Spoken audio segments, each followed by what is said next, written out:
YouTube friends, I'm going to present an analogy. What I've been thinking about,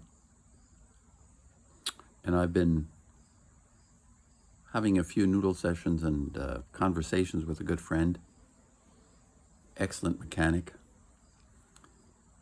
who has a very extensive knowledge of how to fix things.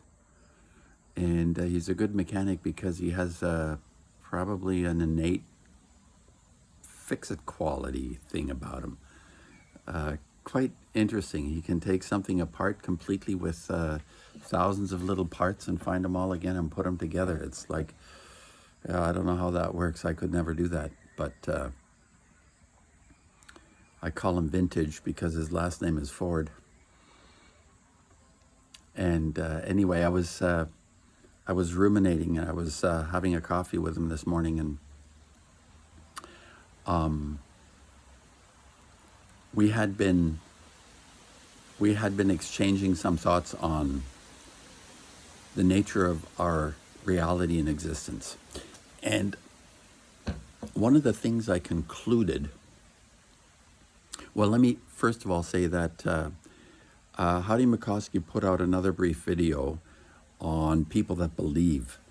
And this is pretty straightforward. I think that we can believe something, and especially in the sense that we participate in reality and need to find a connection that gives us purpose, possibly. So we create beliefs around perceptions we may have, the way reality unfolds and presents itself to us. And then the belief system kind of amplifies what it is that we like or don't like. Maybe something like that. Anyway, he was talking about September 23rd was the rapture, and people got all worked up about it. And, well, some people sold everything, ready to go up into heaven and meet the omnipotent being and cross the pearly gates forever. And nothing happened. So I guess it's a bit of a disappointment when you're waking up the next day and you sold everything and you got to start from scratch. Because you believed that Jesus was going to come and get you. All right. So anyway, it's kind of humorous. And here's the analogy I'm going to give. The idea of the rapture or any belief or anything, I think of it as, like Shakespeare said, all the world's a stage. And what else was there? And we're just, actors on that stage or something?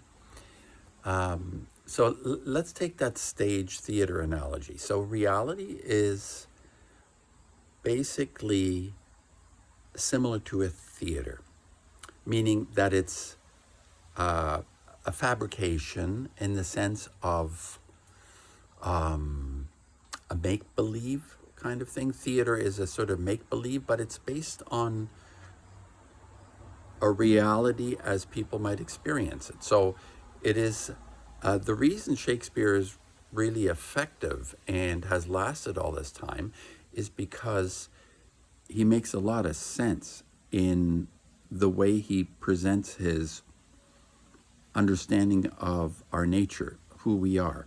So a good play, a good theater, makes sure that it is connected to something that we actually would consider to be, for ourselves, to be true in our experience. All right, so reality is a theater. So every theater has an audience. Now you can be an actor in a play, and I'm going to propose that in this analogy, the actors don't know they're actors. And they're acting in this play, and going through the prescribed motions, meaning that there is a script, and this comes back to quantum of conscience, how he analyzes the script, that the theater he is recognizing, he's an audience member. He's not part of the play. He's actually someone sitting in the audience, looking at the play, and realizing that it's a script and it's a fantasy and it's all concocted for the benefit of the audience. So let's say that from the level of insight and understanding, each person, obviously the person on stage wouldn't know they're on stage in that sense. They're just kind of acting things out. Reality presents itself as a script and they just kind of go through it. So the hamster and the hamster wheel is another way of saying these actors on stage are hamsters and hamster wheels. And then you have an audience, and an audience that is able to identify that what they're looking at is not real in the sense of what I consider to be of value and importance to me in a day-to-day sense. In other words, you're not going to arrive at any kind of solution for your own life, practically speaking, by just watching a play. What is happening as the audience member, it is going to the next level of engaging reality. Now, the audience is still part of the reality, the way I see it.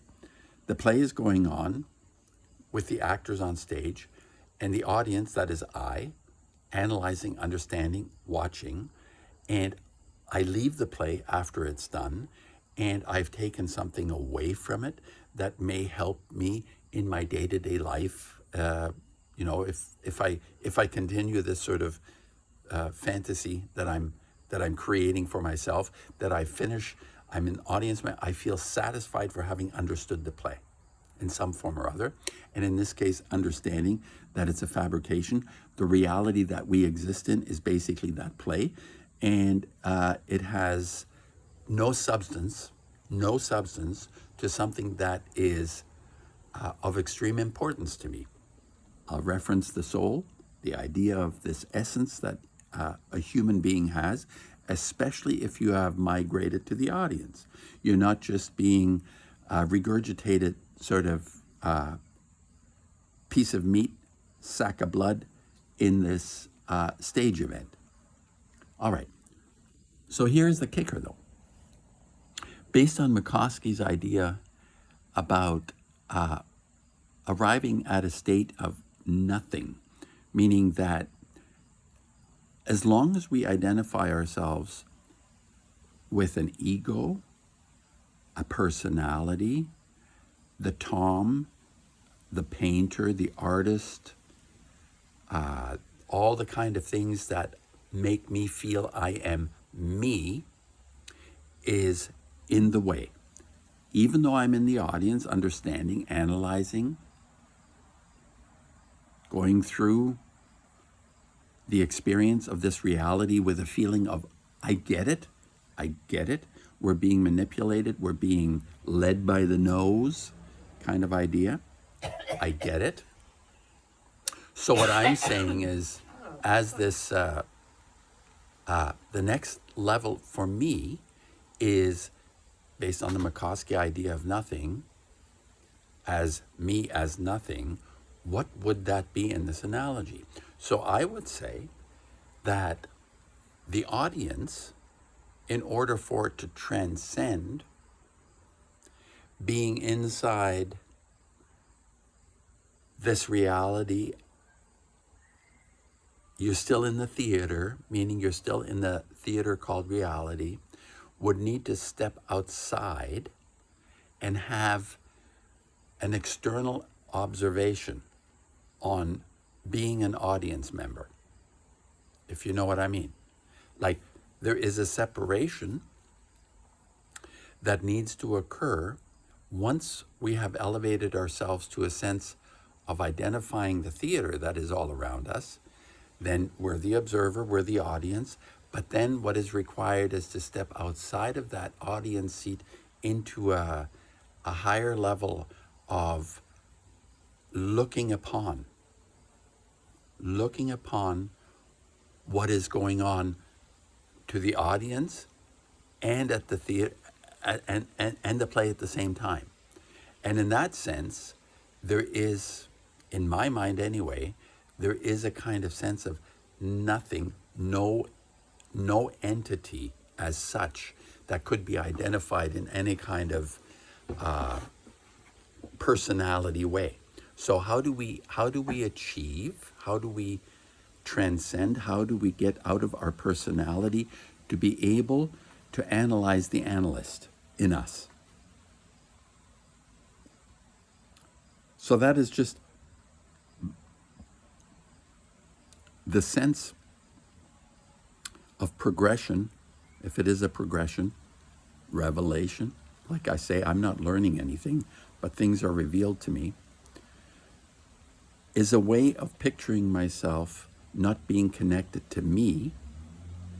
And this, of course, now becomes problematic because as such, I don't have a real experience of not being me. What does it mean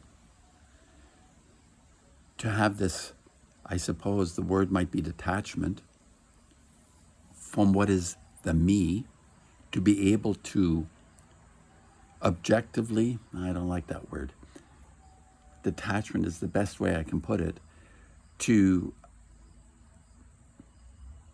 encompass the experience without entirely leaving, still being there as a kind of overview. It's all about the overview. It's always like being able to step back and seeing the bigger picture. So this is like seeing the bigger picture without me being involved and feeling like, oh, I wish this, or I wish that, or I believe this, or I believe that, because the audience can still be tied into those beliefs, into those things that tie us into reality that can easily be manipulated. But if we step outside of, if we are able to remove ourselves from the audience and look upon ourselves without the attachment to who we are, that would be really superb. I think that would be almost this McCoskey idea of nothing, if it could be achieved.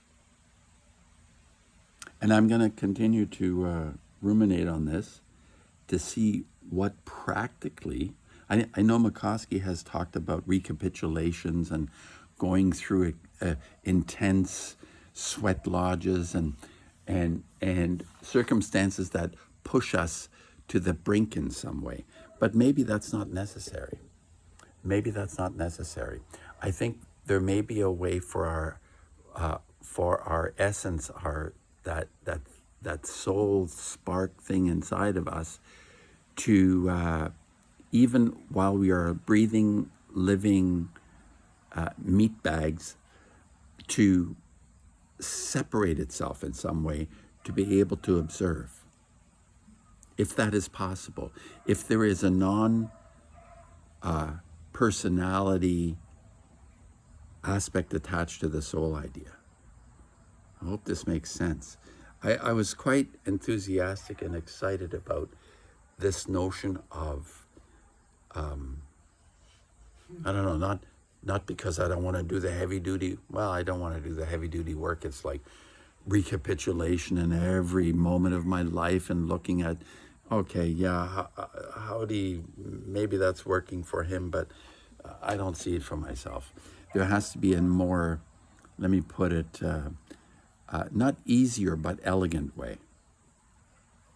Elegant way to supersede the conundrum of an observer being observed without personality involved in it. I'm going to ruminate some more on this. But anyway, I've presented the analogy. Reality is, yeah, it's scripted from beginning to end. And if we think of our perceptions are all subject to interpretation, which is, like I've said, truth is not an issue for me anymore, because the way we experience the world and establish a truth, it is all based on interpretation of a perception. And that can change at any moment, at any time, because the reality as it confronts us is clearly scripted and manipulated on every level. So it can, in the same sense, manipulate what we believe to be a truth. That's what I think. But that essence, that soul, cannot be manipulated. This is my assumption. This is my hope even. I wouldn't say it's my belief, but it's something that I hope. Well, is it a belief? Do I believe the soul can't be manipulated? I'm not sure. In my scenario, it can't.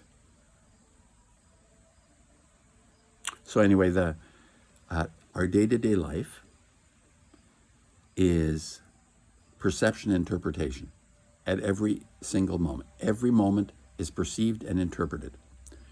And it's kind of like the decoding is happening all the time. So reality presents itself, and whatever the hell reality is, the tree, the bird, the creatures, the stones, the houses, everything that's around us are frequencies and energies that, like the Matrix, can be represented in a different version than the visuals that we are actually perceiving. And the visual spectrum is very limited. I think the visual spectrum is like, I don't know, even scientists have identified on the visible light is so much, and then there's a huge amount either side of visible light, from the ultraviolet to the infrared. So it's literally like that. Reality is a very narrow spectrum, the way we perceive it and interpret it. So wherever it may end up to be, and of course experiences and actions that we believe to be taking are, it's sort of like, what would they be? It's if we are acting on, in a sense, an invisible reality to us. We are creating waves and effects, but we don't actually even know or see that. That's a whole other thing. I'm going to leave that for now, because it is how reality is structured for each of us, and what agreements we make in order to see it a certain way, and what our actions on whatever level, however enlightened and with what depth we can approach this experience, will actually have an effect on that. I mean, I can chop the tree down, but in fact, something else is happening in the invisible spectrum of that action. It's gonna be an interesting speculation, but anyway, I'll leave it here. I'll leave it here. I think I'll post this, YouTube friends, and don't just be the actor on a stage that is all scripted. At least be the audience, understanding what it is that you're watching or being asked to believe to be true in some way. And now, where is that transcendence to the next level? And other levels. But for the time being, let's say there are three. There is the stage, there is the audience, and then there is the observer of the audience, which is my next step, what I hope to be able to accomplish.